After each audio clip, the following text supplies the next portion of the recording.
जय श्री राम। नमस्ते। मेरे कुंडली चैनल में आपका स्वागत है।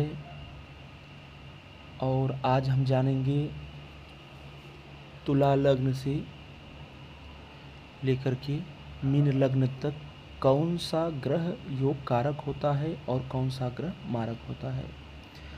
शुरू करने से पहले फिर वही बात कि 98% लोग बिना सब्सक्राइब किए यह चैनल देख रहे हैं। 1670 सब्सक्राइबर हो गए हैं, जिसमें जो सब्सक्राइब नहीं किए हैं वह सब्सक्राइब कर दें। तो फिर से एक बार कुंडली चैनल सब्सक्राइब करके फिर आगे देखेंगे। और अपने साथ एक पेन और डायरी लेकर के बैठेंगे। जैसे यह अच्छे से लिखते जाएं और जो समझ में ना आए वह कमेंट कर दें। चलिए तुला लग्न का देखते हैं। तुला लग्न में जो लग्न में 7 लिखा हुआ है चक्र में, वह 7 नंबर जो है वह पहला लग्न हो गया, पहला भाव हो गया। तो लग्न का स्वामी हमेशा योग कारक होते हैं, अर्थात लग्न का जब महादशा अंतरदशा चलेगा तो आपको शुभ फल मिलेगा। और उसके बाद में देखेंगे दूसरे नंबर पर आता है मंगल, अर्थात वृश्चिक राशि दूसरे भाव में आ रहा है।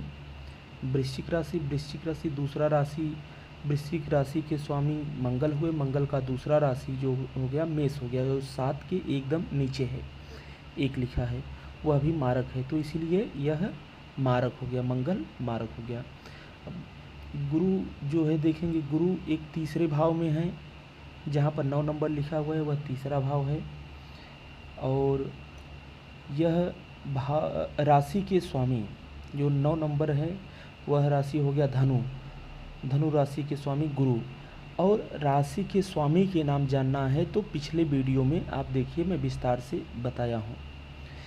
तो एक राशि गुरु के धनु हो गए, एक राशि हो गए गुरु मीन छठे भाव में हो गए। दोनों अच्छे स्थान पे नहीं है, इसीलिए यहाँ पर गुरु मारक हो गए। गुरु का जिसका 7 नंबर लग्न होगा, अपने पत्रिका में जन्म पत्रिका में लग्न कुंडली में देखेंगे तो जिसका 7 नंबर से शुरू हो रहा है उसका जब गुरु का महादशा चलेगा तो हानि पहुँचाएंगे, या उसमें कर्जा, शत्रु, स्वास्थ्य दिक्कत, परेशानी ऐसा बना रहेगा। फिर आते हैं जहाँ पर 10 नंबर लिखा हुआ है मकर राशि हो गए। और मकर राशि के स्वामी शनि हो गए। शनि के 2 राशि हैं, एक कुंभ और एक मकर। जहाँ पर 11 लिखा हुआ है वह त्रिकोण का स्थान है, तो इसीलिए त्रिकोण के स्थान के स्वामी हमेशा योग कारक होते हैं, तो यह शनि योग कारक हो गए। फिर उसके बाद में आएंगे 12 तो बता चुका हुआ है। और यहाँ पर 3 नंबर के पास आएंगे। 3 नंबर जो है जहाँ पर है, यह त्रिकोण का स्वामी है, त्रिकोण का भाव है। और 3 नंबर मिथुन राशि के स्वामी बुध हुए, तो बुध जो है योग कारक में हो गए, क्योंकि हमेशा त्रिकोण के भाव के स्वामी योग कारक होते हैं। जब महादशा अंतरदशा चलेगा तो शुभ फल देंगे। और वैसे ही जो कर्म भाव के स्वामी हैं, कर्म और नौकरी, कर्म जैसे हो गया, नौकरी हो गया, मान सम्मान हो गया, यह पिता का भाव हो गया, तो इसीलिए चंद्र योग कारक में आ गए। अब देखेंगे 5 नंबर जहाँ पर लिखा हुआ है वहाँ पर त्रिखट भाव हो गए, जो कि यहाँ पर योग कारक नहीं है। योग कारक न होने के कारण सूर्य यहाँ पर लिखा हुआ है, उसके आगे सम लिखा हुआ है। अब जैसे सम क्यों लिखा हुआ है, क्योंकि यह न तो अच्छा फल देंगे न तो बुरा फल देंगे। अब यहाँ पर हो गए। उसके बाद में 5वां भाव 7 नंबर जहाँ पर लिखा हुआ है वहाँ से 5वां नंबर राशि 11 नंबर हो गया, अर्थात कुंभ राशि। 11 नंबर राशि कुंभ राशि होता है, तो कुंभ राशि के स्वामी इष्ट देव हो गए। ठीक है, अब जो है अगला देखते हैं। अब यहाँ पर वृश्चिक राशि हो गए, वृश्चिक लग्न हो गए।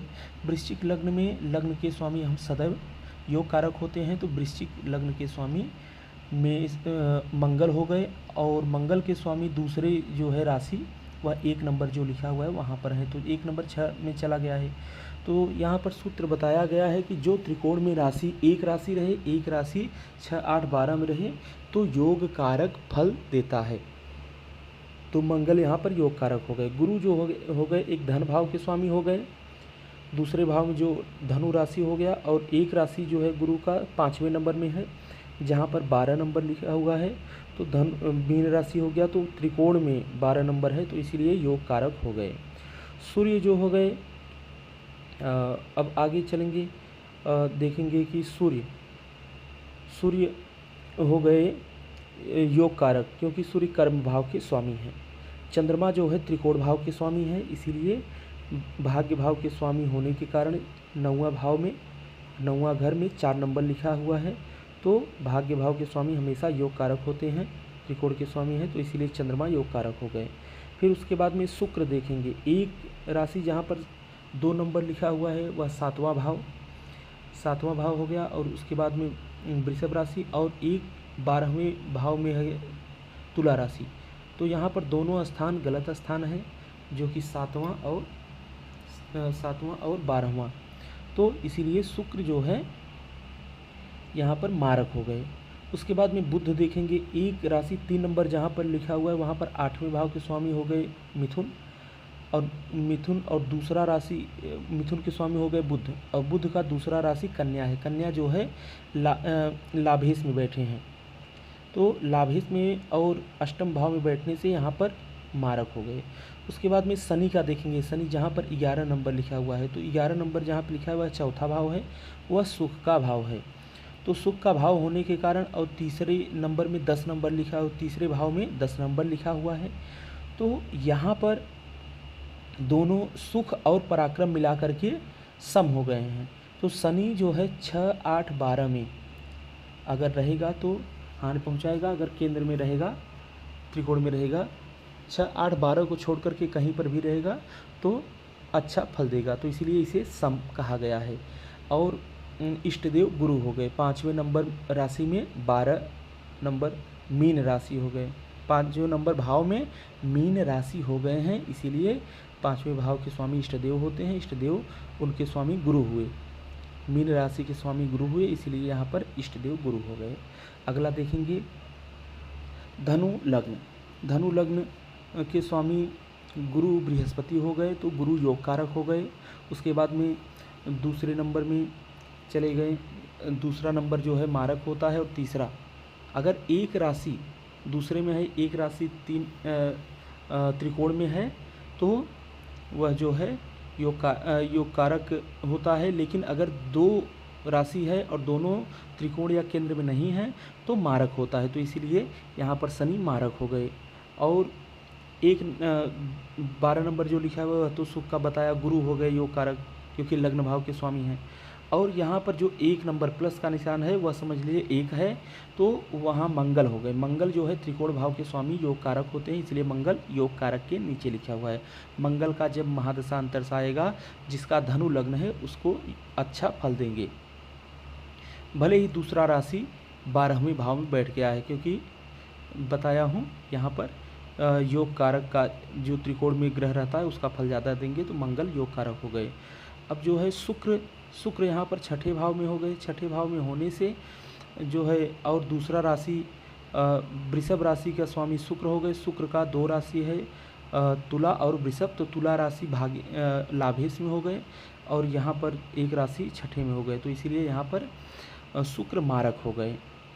और आगे बुध का देखेंगे, बुध जो है त्रिकोण केंद्र में है, तो केंद्राधिपति दोष लगा हुआ है, तो 6, 8, 12 में छोड़ करके जिसमें बैठेंगे अच्छा फल देंगे, और नहीं तो सम देंगे। सम का मतलब कि न अच्छा न खराब। तो चंद्रमा जो है यहाँ पर 8वें भाव में है, 8वें भाव का स्वामी सदैव मारक होते हैं, तो इसीलिए यहाँ पर चंद्रमा मारक हो गए हैं। फिर उसके बाद में सूर्य त्रिकोण भाव में हो गए हैं, 9वें भाव में भाग्य भाव में, तो सूर्य का मतलब कि सिंह राशि 5 नंबर राशि जो होता है सिंह राशि होता है, सिंह राशि के स्वामी सूर्य हो गए, तो सूर्य यहाँ पर योग कारक हो गए।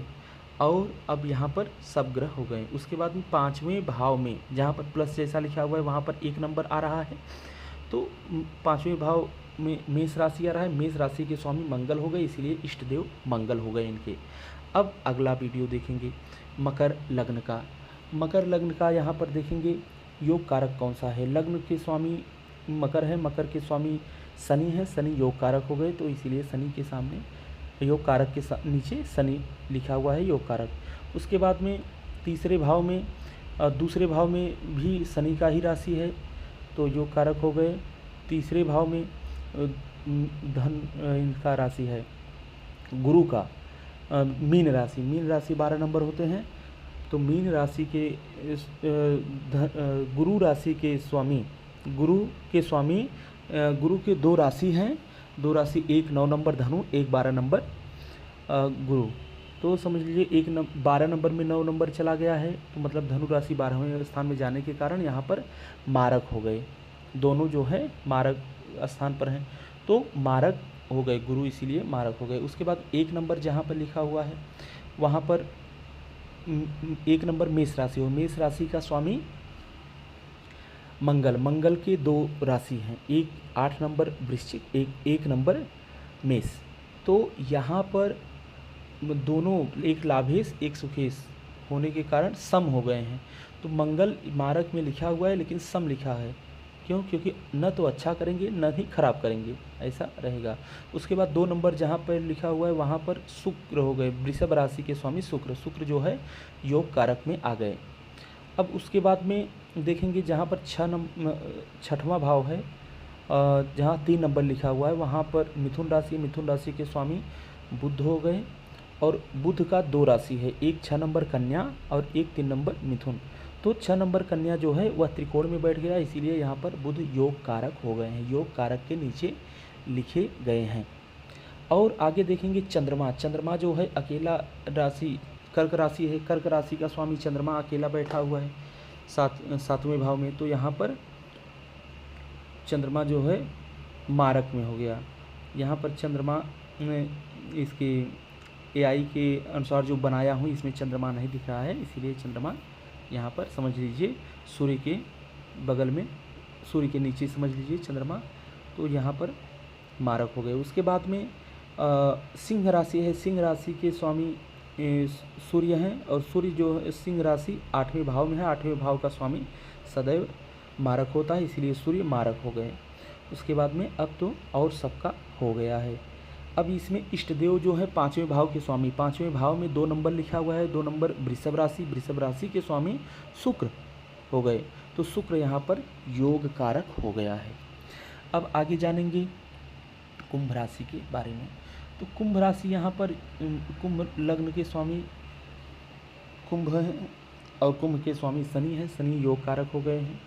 दूसरा नंबर में जो है लिखा हुआ है दूसरे नंबर में भाव में 12 नंबर मीन राशि हो गया, और मीन राशि के स्वामी गुरु, गुरु के 2 राशि, एक 9 नंबर धनु, तो धनु जो है लाभेश में है, और उसके बाद में 12 नंबर दूसरे नंबर में, तो इसलिए मारक हो गए। और उसके बाद में तीसरा नंबर में लिखा हुआ है 1 नंबर, 1 नंबर मतलब कि मेष राशि, मेष राशि के स्वामी मंगल, मंगल जो हो गए, मंगल का 2 राशि है, एक 8 नंबर, एक नंबर, 8 नंबर वृश्चिक और 1 नंबर मेष, तो दोनों जो है अच्छे स्थान पर नहीं हैं, थोड़े अच्छे पर हैं, थोड़े पराक्रमी, मतलब जो 8 नंबर है 10वां नंबर अच्छा है, मतलब अति अच्छा नहीं है क्योंकि त्रिकोण ज़्यादा अच्छा रहता है, और एक पराक्रम भाव तीसरा, तो दोनों मिला करके सम हो गए। तो मंगल लिखा हुआ है मारक के नीचे, लेकिन सम लिखा हुआ है, न खराब फल देंगे न शुभ फल देंगे न ही अशुभ फल देंगे, सम में देंगे। उसके बाद में जहाँ पर शुक्र लिखा हुआ है ये 2 नंबर लिखा हुआ है, 2 नंबर वृषभ राशि हो गए, वृषभ राशि के स्वामी शुक्र हो गए, शुक्र का 2 राशि है, एक 2 नंबर एक 7 नंबर तुला, तो तुला त्रिकोण में बैठा हुआ है, तो इसीलिए यहाँ पर शुक्र योग कारक हो गए। उसके बाद में तीसरे भाव में भाग्य भाव, तीसरे भाव में जो है इष्ट देव भी देखा जाता है, तीसरे भाव त्रिकोण का घर है, तो इसलिए त्रिकोण में 3 नंबर लिखा हुआ है, 3 नंबर राशि हो गए मिथुन, मिथुन के स्वामी बुध, तो इसलिए योग कारक लिखा गया है। अब उसके बाद में 4 नंबर जहाँ पर लिखा हुआ है वह 6ठा स्थान है, तो यहाँ पर चंद्रमा 4 नंबर 6 नंबर जो घर है उसमें 4 नंबर राशि कर्क राशि, 4 नंबर का मतलब कर्क राशि, कर्क राशि है, कर्क राशि के स्वामी शनि चंद्रमा है तो चंद्रमा मारक में हो गए, तो इसलिए मारक के नीचे चंद्रमा लिखे हुए हैं। पंचम स्थान में जो है वह भी मारक होता है, तो 5 नंबर सप्तम स्थान में 5 नंबर लिखा हुआ है वह मारक होता है। सप्तम स्थान में 5 नंबर सिंह राशि आने से सिंह राशि के स्वामी सूर्य हो गए, मारक हो गए, तो इसीलिए मंगल के ऊपर सूर्य लिखा हुआ है या मारक होंगे। तो अब यहाँ पर हर ग्रह के हो गए हैं, ठीक। तो 5वें भाव में 3 नंबर लिखा हुआ है, यह मिथुन राशि हो गया, मिथुन राशि के स्वामी बुध हो गए, इसीलिए इष्ट देव हो गए बुध। अब जो है अगला देखेंगे, अगला लग्न देखेंगे। अब यहाँ पर मीन लग्न का है, मीन लग्न के स्वामी मीन राशि के स्वामी जो है गुरु हो गए, तो इसीलिए गुरु योग कारक के नीचे हो गए। उसके बाद में मंगल का 2 राशि है, 8 नंबर 1 नंबर, मतलब वृश्चिक और मेष, तो यहाँ पर 8 नंबर जो है वृश्चिक वह त्रिकोण में आ गया है, इसलिए मंगल जो है योग कारक हो गए हैं। अब जो है 2 नंबर जहाँ पे लिखा हुआ है वह तीसरा भाव हो गया, तो तीसरे भाव में एक वृषभ राशि हो गए, वृषभ राशि के स्वामी शुक्र हो गए। शुक्र का 2 राशि है, एक 7 नंबर तुला, एक 2 नंबर वृषभ, तो 7 नंबर तुला जो है 8वें भाव में होने के कारण मारक हो गया है, तो इसीलिए यहाँ पर मारक शुक्र हो गए, शुक्र मारक के नीचे आ गए हैं। और उसके बाद में 4 नंबर जहाँ पर लिखा हुआ है 5वां स्थान है, त्रिकोण का स्थान है, इसीलिए योग कारक हो गए, चंद्रमा यहाँ पर योग कारक हो गए हैं। और उसके बाद में देखेंगे जहाँ पर 5 नंबर लिखा है 6ठा स्थान है, तो इसीलिए यहाँ पर 6ठा स्थान मारक माना जाता है, तो 6ठा स्थान में 5 नंबर सिंह राशि है, सिंह राशि के स्वामी सूर्य तो मारक हो गए, तब सूर्य मारक हो गए। अब उसके बाद में देखेंगे बुध 7वें स्थान में जो 6 नंबर लिखा हुआ है, तो कन्या राशि के स्वामी बुध हो गए। बुध के 2 राशि हैं, एक 3 नंबर मिथुन, एक 6 नंबर कन्या, तो दोनों केंद्र में आने के कारण सम हो गए हैं, न तो अच्छा फल देंगे न बुरा फल देंगे। हाँ, यहाँ पर 6, 8, 12 में जाएंगे तो बुरा प्रभाव देंगे। अगर बुध 6, 8, 12 में 6 मतलब कि जहाँ 5 नंबर लिखा हुआ है, 7 नंबर लिखा हुआ है, 11 नंबर लिखा हुआ है, वहाँ पर अगर बुध बैठ जाएंगे, आपके कुंडली में मीन लग्न का अगर है तो मारक है, उनका महादशा अंतरसा चलेगा तो हानि पहुँचाएंगे।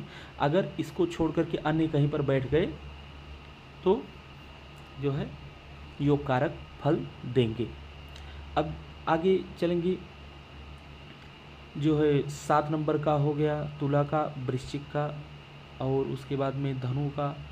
अब यहाँ पर शनि बच रहे हैं, तो शनि मतलब कि 11वें भाव के और 12वें भाव के स्वामी होने के कारण, मारक होने के कारण यहाँ पर शनि प्रबल मारक हो गए, ठीक। अब उसके बाद में इष्ट देव देखेंगे, तो लग्न से जहाँ 12 नंबर है वहाँ से 5वां नंबर 4 नंबर आ रहा है, 4 नंबर कर्क राशि है, कर्क राशि के स्वामी जो है कर्क राशि के स्वामी चंद्रमा है, तो यहाँ पर चंद्रमा इष्ट देव हो गए। अब जो है 12 राशि के जो है 12 लग्न के योग कारक और मारक हो गए हैं। यह योग कारक और मारक जो देखते हैं तो उससे यह पता चलता है कि जो योग कारक ग्रह हैं उनका महादशा अंतरदशा जब चलेगा तो लाभ कराएंगे। उसके बाद में जो मारक हैं, मारक ग्रह का जब महादशा अंतरदशा चलेगा तो हानि कराएंगे, परेशान करेंगे, कर्जा, काम में रुकावट, यह सब करेंगे, ठीक है। अब उसके बाद में अब यहाँ पर एक और है कि नीच भंग राजयोग। यहाँ पर नीच भंग राजयोग मैं इसलिए लिखा हूँ क्योंकि हमारे एक मित्र हैं, वह देखते हैं वीडियो और उनको नीच भंग राजयोग समझ में नहीं आया था, इसीलिए मैं यह वीडियो फिर से बना रहा हूँ। जैसे यहाँ पर गुरु उच्च और नीच, इसे समझने के लिए जो पिछला वीडियो मैं बनाया हूँ वह आपको शुरू से देखना पड़ेगा, 1 नंबर से देखना पड़ेगा और पेन और डायरी से लिखना पड़ेगा, तब आपको समझ में आएगा। क्योंकि अगर आप सीधा इसी वीडियो पर आ गए हैं तो आपको पूरा समझ में नहीं आएगा। तो यहाँ पर जो है देखेंगे गुरु जो है 4 नंबर कर्क राशि में उच्च के होते हैं, तो उच्च के होते हैं तो उच्च में हैं। और उसके बाद में मंगल जो है मकर राशि में उच्च के होते हैं, ठीक है। तो अगर गुरु जहाँ पर उच्च के बैठे हैं वहाँ पर नीच का मंगल मंगल जो है कर्क राशि में नीच का हो जाता है। अगर मंगल साथ में बैठ गया तो उसके बाद में क्या होगा, नीच भंग राजयोग बनेगा। ठीक है, जहाँ पर 4 नंबर लिखा हुआ है वहाँ पर गुरु बैठे हैं, तो गुरु अपने उच्च स्थान पे बैठे हैं। अंश इसमें समझने का नहीं है, अंश का मतलब यहाँ पर नहीं है, अंश तो पावर देने के लिए है कि 100% पावर कब देगा। अंश भी मैं पिछले वीडियो में बनवाया हूँ, अंश भी वहाँ पर बताया हूँ।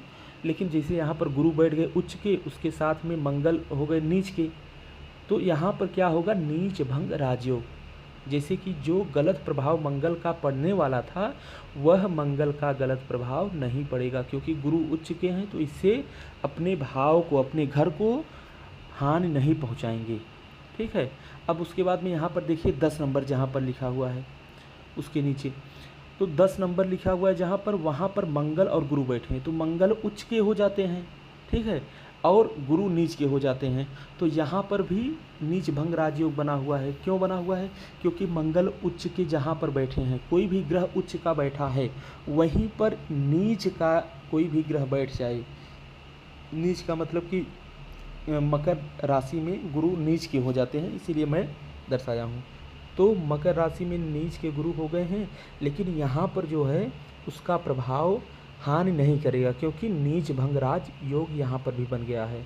उदाहरण के लिए फिर से एक और समझा रहा हूँ, जैसे शनि उच्च के तुला राशि में होते हैं, 7 नंबर में शनि उच्च के होते हैं और 7 नंबर में सूर्य नीच के होते हैं। तो जैसे शनि बैठा हुआ है उच्च का और उसी में नीच का सूर्य बैठ जाए, ठीक है, तो सूर्य जब बैठ जाएंगे तो सूर्य अपना नीच का प्रभाव नहीं देंगे, क्योंकि यहाँ पर शनि उच्च के बैठे हैं, अपने घर को परेशान नहीं करेंगे, नष्ट नहीं करेंगे, हानि नहीं पहुँचाएंगे। तो सूर्य बैठ जाएंगे तब पर भी इस घर का कुछ भी नहीं कर पाएंगे, हानि नहीं करेंगे। तो इसीलिए क्या कहते हैं, नीच तो बैठा हुआ है सूर्य, लेकिन उसको शनि भंग कर दिया है, तो इसीलिए नीच भंग राजयोग बना है। ऐसे ही उदाहरण के लिए शनि जहाँ पर बैठे हैं दूसरी जगह, जहाँ 1 नंबर है 10वां भाव, वहाँ पर सूर्य उच्च के हो गए हैं। 1 नंबर मेष राशि में सूर्य उच्च के होते हैं, लेकिन शनि नीच के होते हैं, तो शनि नीच के बैठ गए हैं, यहाँ पर हानि नहीं पहुँचाएंगे, तो नीच भंग राजयोग बन गया है। तो इसका मतलब कि हानि पहुँचाने का कारण बन गया है, लेकिन हानि नहीं कर पाएगा। ठीक है, क्योंकि सूर्य उच्च के हैं। अब उसके बाद मैं अगला उदाहरण बताता हूँ। जो बुध होते हैं वह कन्या राशि में 6 नंबर राशि में उच्च के होते हैं। ठीक है, तो जैसे कि यहाँ पर 6 नंबर में देखेंगे तो उच्च के बुध मैं दिया हूँ, और शुक्र जो होते हैं 12 नंबर मीन राशि में उच्च के होते हैं। तो बुध के साथ में शुक्र आ गए हैं, वहाँ पर अगर केवल अकेले शुक्र होते तो यहाँ पर नीच के फल देते, लेकिन बुध भी वहाँ पर बैठा हुआ है, उच्च का कोई ग्रह बैठा है, तो उसी में जो है शुक्र बैठ गया है नीच का, तो नीच भंग राजयोग बन गया। वैसे ही अपोजिट में देखेंगे 12 नंबर जहाँ पर लिखा हुआ है शुक्र उच्च का है, उसके बाद में बुध 12 नंबर में नीच का होता है, तो नीच का बैठने से हानि नहीं करेगा, यहाँ पर भी नीच भंग राजयोग बन गया है। अब मुझे आशा है कि आप समझ गए होंगे। ठीक है, अब मैं अगला वीडियो बनाऊंगा, तब उसमें आपको आगे का वीडियो, आगे का कुंडली देखने के लिए बताऊंगा, दूसरा वीडियो बनाऊंगा। यह आपको आशा है कि समझ गए होंगे आप, और अगर अब भी आपको समझ में नहीं आ रहा है वीडियो देखने के बाद में, तो आप फिर से प्रश्न कीजिए। मैं बार बार यही कहता हूं कि आपको जो समझ में न आए वह मुझसे पूछिए, कमेंट में पूछिए, फ़ोन करके पूछिए, अगर जो यह पढ़ाई कर रहे हैं। ठीक है, मैसेज में कीजिए, हाँ व्हाट्सअप कीजिए और कॉल मत कीजिए। ठीक है, अब यह जो है चैनल पे जो देख रहे हैं वह आगे भी आपको ऐसा सूत्र बताया जाएगा कि आप केवल कुंडली देख करके एक ही बार में आप बता देंगे कि यह घटना इस समय घटने वाला है, या यह योग बना हुआ है इस जातक को, या इस समय महादशा कौन सा चल रहा है, अंतरदशा कौन सा चल रहा है, तो लाभ हो रहा है या हानि हो रहा है। और बहुत से योग, आपको हज़ारों योग हैं। ठीक है, हज़ारों मतलब कि प्रकार के वीडियो बनेंगे, जो अभी से आप समझेंगे थोड़ा थोड़ा, तो आपको आगे समझने में दिक्कत नहीं होगा। अगर आप चैनल को सब्सक्राइब नहीं किए हैं तो सब्सक्राइब कर लीजिए, शेयर कर दीजिए।